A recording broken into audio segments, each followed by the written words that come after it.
Hey everyone, it's Angel again. I got a brand new watercolor palette that I wanted to show you guys. Bought it myself, of course, on Amazon. And I got actually a couple of other things too that I'll show. Well, let me go ahead and show you right now. I got this watercolor palette. I got this book by Kathy Johnson, Artist's Journal Workshop, Creating Your Life in Words and Pictures. This actually just arrived a few minutes ago. I haven't even looked through it, but I love Kathy Johnson's art books. I have a difficult time learning from art books. Like I prefer like a class or like YouTube tutorials a lot more than learning from a book. But I have really good experience with her art books. And then I got this.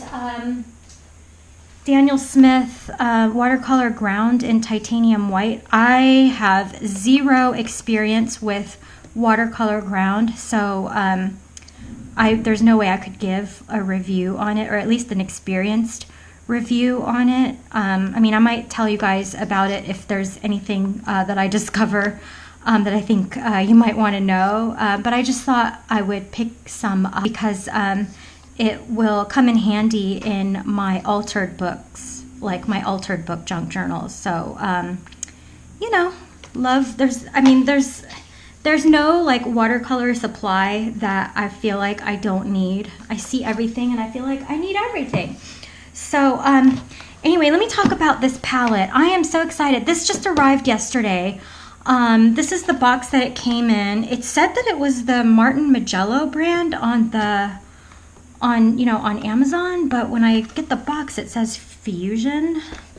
Well, it says Magello here, so I don't know. I wanted to get this color, this mulberry kind of color, which blue is fine. I mean, you can't go wrong with blue, but I just thought that I wanted that color. But you know how it is when you order online, especially like on Amazon, you don't always get to choose which color you want.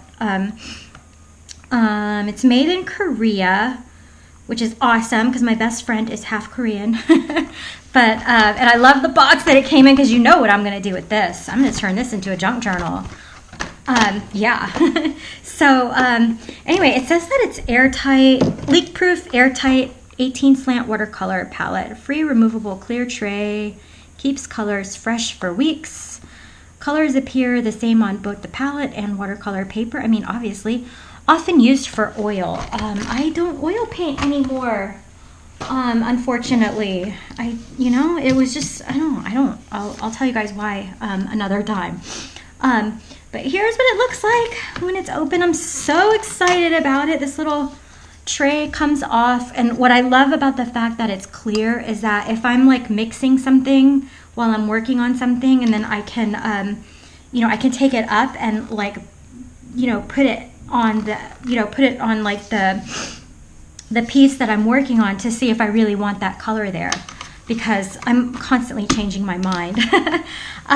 But yeah, I'm not doing a review on this. I'm just like super happy that I got it, and I wanted to share my excitement with you. I'll show you some of the other watercolor palettes that I have, and I think like it's taken me a really long time to figure out what exactly I need in a watercolor palette. Maybe because I'm a slow learner, I don't know. but yeah, and so I think this is going to be perfect for me. I don't travel a whole lot, but I think this is like the perfect size, for traveling, because it'll just fit right into a backpack. With a couple pieces of paper. I mean, I could even put like some paper, underneath here, protect the paper, close it up, and go, so this is really awesome and so perfect for me. I wanted to make an Altoids tin palette, which I might still do just for the fun of it, because I wanted something small to keep in my purse. But yeah, I'll do that for another video. That'll be cool. I mean, those kind of videos are like, there's thousands of them, but I just like to hang out, guys. That's what I do on my channel. So here are the watercolor palettes that I have been using. And so this one is the one, this is a big one. I don't remember which one. It's dusty too. You can tell I haven't used it in a while, but I bought this, I think it was over $20. I got it at like my local art supply store. And I got it because it's big. This is for like, I use this for like when, well, back when I was still taking classes. I used to have a big plastic one. I don't remember what those ones are called. There's a certain name for it, but it was like a hard plastic, and then it had like all the where you could put the colors, the paint in all around. And that one broke when I moved, and I was actually on my way to class when I realized, oh my God, I don't have a palette. So I went to the nearest art supply store, and I got this one, and this one was on sale, and I can see why it was on sale, because it's like, it's metal, which I love, but I feel like the metal, it's like, I don't know, you could cut yourself, and it's just kind of, I don't know, it's kind of awkward and bulky, the way that it's like set up. I don't know. I just don't find myself like using it that much. I think if I had a bigger desk, I would use it, but whatever. So that's what I had been using in the past. I kind of stopped using it. And then I have this one also, which I bought, I think it was like $7 at an art supply store. And what I liked about it was, the compactability of it. I mean, for $7, it's basically worth $7, because it's like cheap plastic. But I liked, how much smaller it was. I still didn't use it for class. I didn't find myself thinking that it was, like I don't know, the plastic is just so flimsy. But yeah, I just didn't find myself using it, and for class. And the problem with this one, because at first when I got it, I was like, oh, perfect, there's plenty of room for like many colors, because I know some people like to have a limited palette, but I like to have lots of choices for colors, which was what this, why this appealed to me so much. And like the fact that I could close it so that it wouldn't leak, I don't know, I just thought it would, it would suit me well. And it, like I said, it was $7, so, it was cheap, but you get what you pay for. I didn't like how small, or like how, I just felt like it was difficult. Like if I was using like a big brush like this, even though it fits, it fits this way, it doesn't really fit this way too much. I just felt like you had to be careful, or that I had to be careful, when I was trying to get my colors out. But yeah, so it didn't really work out for me. And I'm going to refer back to this palette in a few minutes here when I put the new colors, or put some paint in my brand new watercolor palette, because you can see what colors I use the most. And I have this little, I always make a little guide. I mean, I sort of don't really need one, because I can just always tell what color is what, just by looking at it, even though like, these colors kind of all look the same. I just, I can, but it's helpful to know, at least for me, to know what colors I use the most, especially when I'm setting up a brand new palette. And you can see I use lemon yellow, transparent yellow, burnt sienna, but I'm not going to use burnt sienna in my brand new palette. Alizarin crimson, quinacridone red, sap green, cerulean blue, cobalt, ultramarine blue, and yeah, that's it. I was going to say indigo, but no, it doesn't look like I use it that much. I thought I did.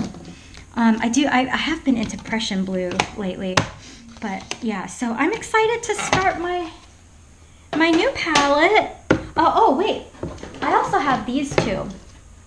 This one was my very first watercolor palette. I'm pretty sure these colors are opaque. This is Pelican brand.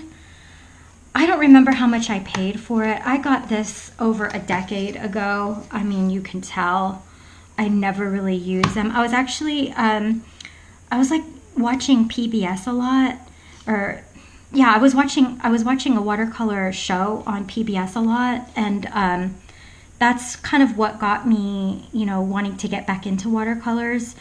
And I didn't know anything about, you know, watercolor and how to pick out a palette and what paints were good, and you know, I didn't know anything about it. And I went to the art store, and I just picked this up because it was, you know, all together there for me, and it was cheap. And you could see I really didn't do much with it, but yeah, I kind of gave up. Like I made a couple of paintings, and then I just kind of gave up and put this away and never used it again. And I recently just rediscovered this one. Because like I said, I hadn't used it in years, and I was going to throw it away, and I thought, you know, let me see if there's anything I can do with this, you know.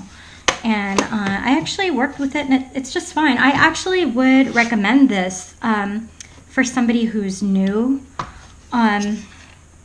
Maybe, I don't know. Maybe.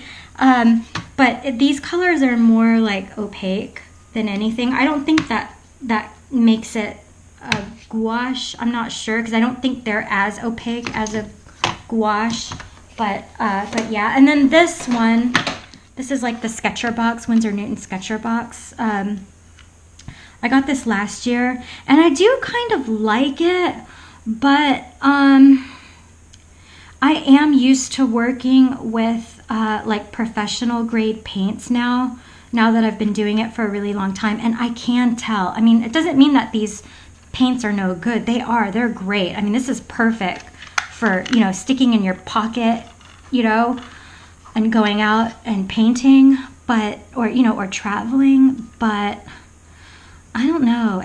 It's not set up in a way to, like, I don't use phthalo blue all that much. I do not use white. I very rarely use burnt umber. I'm not really into using yellow ochre. I hate cadmiums. This is cadmium yellow, cadmium red.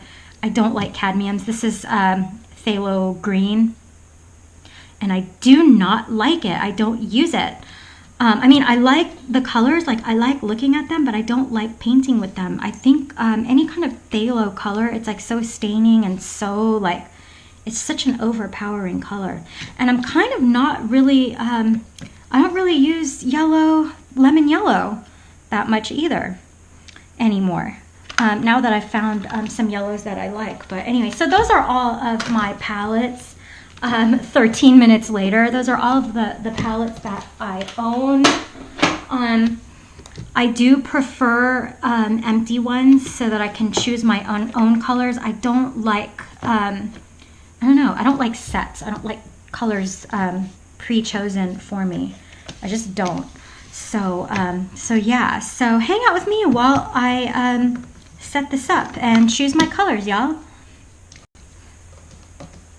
Okay, so it took me a few minutes to figure out what colors I was going to put in this new palette, and I still have a lot of room left, so I may add a few more. I'm not sure, but I think for now, I think this is a good setup. So the way I'm going to do it, and I'm just showing like whoever might be looking, whoever might be interested, who might be watching. Of course, there's always going to be somebody more skilled than I that will be able to instruct you better. I still consider myself a newbie, but I'm just showing you how I'm doing it. I'm not saying, you know, this is the way you have to do it.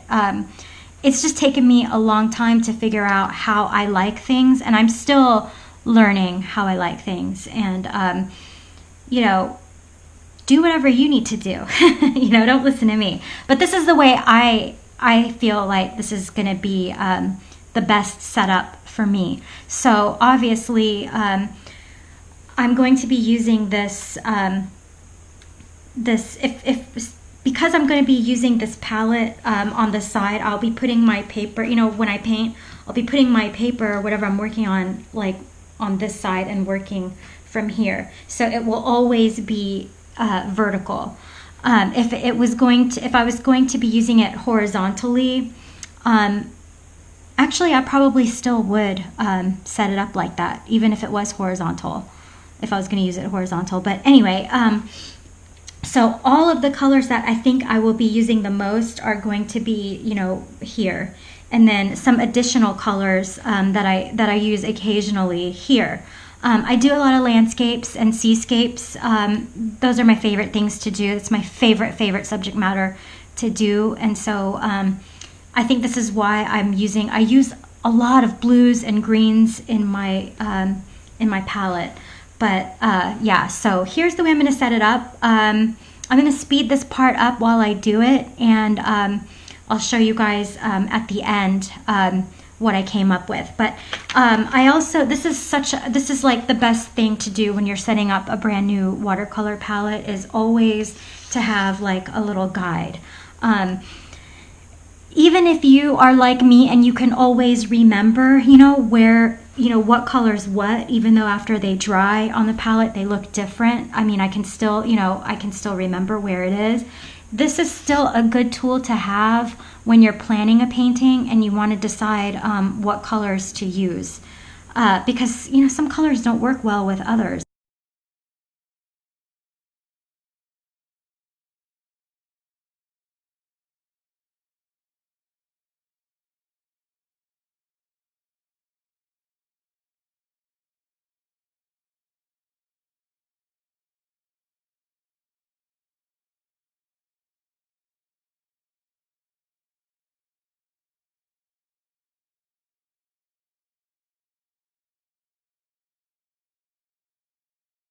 Oh, okay, so I am done.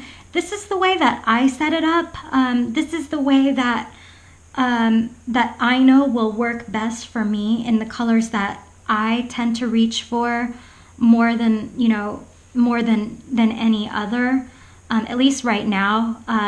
Since I mean, I have been painting for a few years now, so I do have my favorites and what I use the most, with the exception of this azo yellow here, which is, this is new. I've only used this once.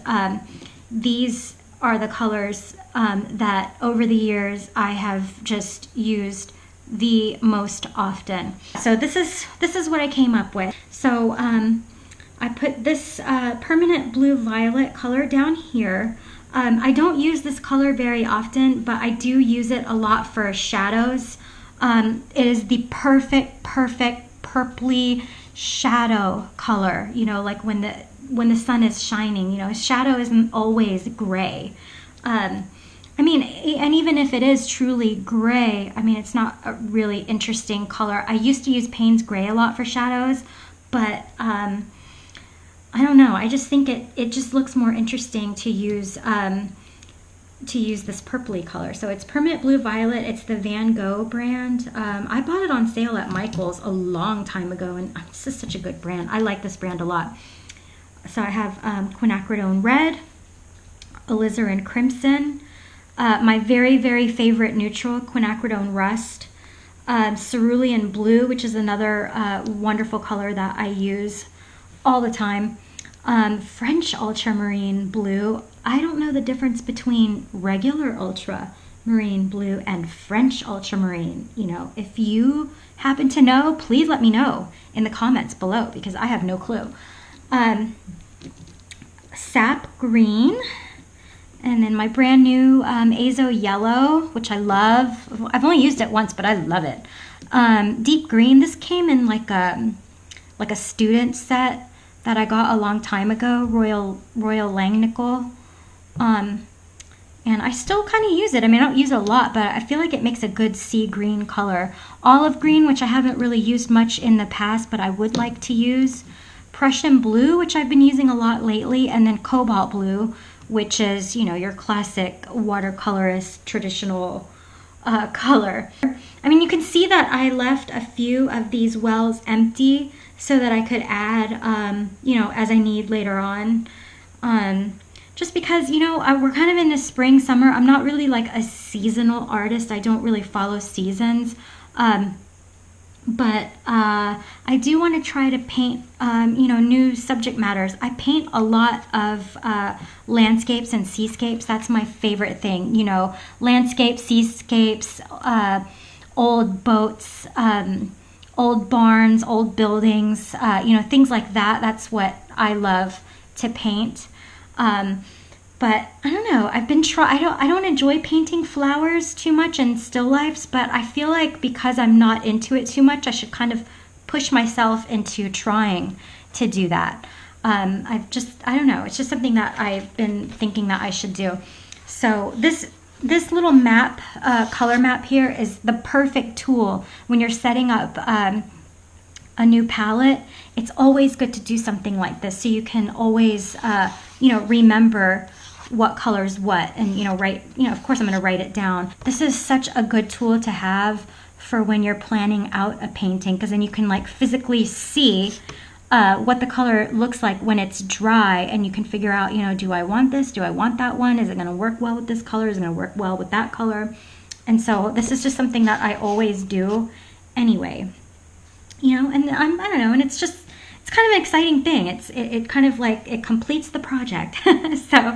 So yeah, so I'm gonna go ahead and get out my water and start my little map here. And I've left, like I said, I've left these empty, but probably what you've noticed is like for my little extra misfit colors here, I put these ones up here because they're all cold colors, and then down here, if I have any extras, I'm guessing they will all be either warms or neutrals down here. So I mean, that's what, and like that is just how I categorized it in my mind. I'm not a very organized-y kind of like person, but the way that I did this, it just felt right. So yeah.